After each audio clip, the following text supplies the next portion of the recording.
मकर संक्रांतीपूर्वी या योजनेचे 2 हप्ते एकत्रितपणे वितरित केले जातील। त्यावेळी लाभार्थी महिलांना मोठा दिलासा मिळेल।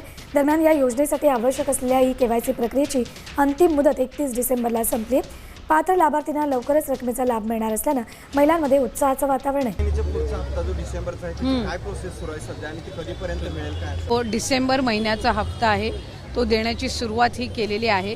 मधले हे 1-2 दिवस सुट्टीचे असल्यामुळे त्यावेळेला थोडी ती प्रोसिजर 1 दिवसासाठी आम्ही हॉल्ट घेतला होता। आजपासून पुन्हा एकदा साधारणपणे पुढच्या 3-4 दिवसाच्या कालावधीमध्ये ज्या काही लाभार्थी आहेत लाडक्या बहीण योजनेच्या त्यांच्या खात्यामध्ये थेट जो लाभ आहे डिसेंबर महिन्याचा हा पोहोचवण्यात येत आहे। ई-केवायसीची प्रक्रिया पूर्ण करण्याच्या संदर्भामध्ये सर्वच आपल्या महाराष्ट्रातील लाडकी बहीण मुख्यमंत्री माझी लाडकी बहीण योजनेच्या लाभार्थी महिला ज्या आहेत त्या माता भगिनींना आम्ही त्या ठिकाणी सूचना केल्या होत्या।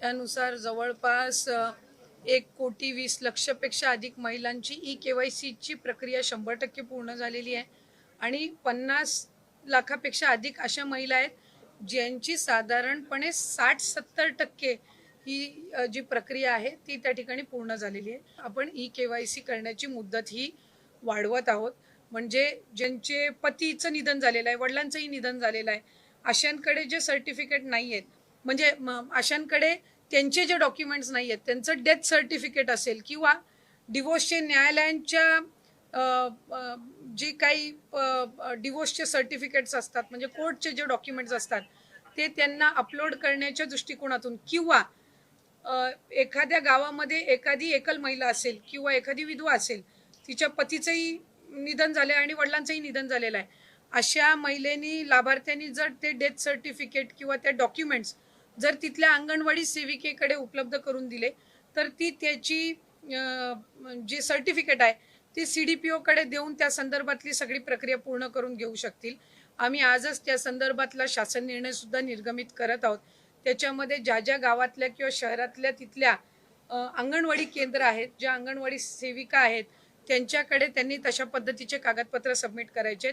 इन द मीन वाईल त्या मध्यंतरी त्या कालावधीमध्ये आम्ही वेबसाईटवर पण तशा पद्धतीचं ऑप्शन हे देण्याच्या दृष्टिकोनातून आमचं काम हे सुरू आहे। पण नंतर पुन्हा एकदा त्या वेबसाईट आणि संबंधित विषयांवर काम करून आता ती पूर्वपदावर आलेली आहे।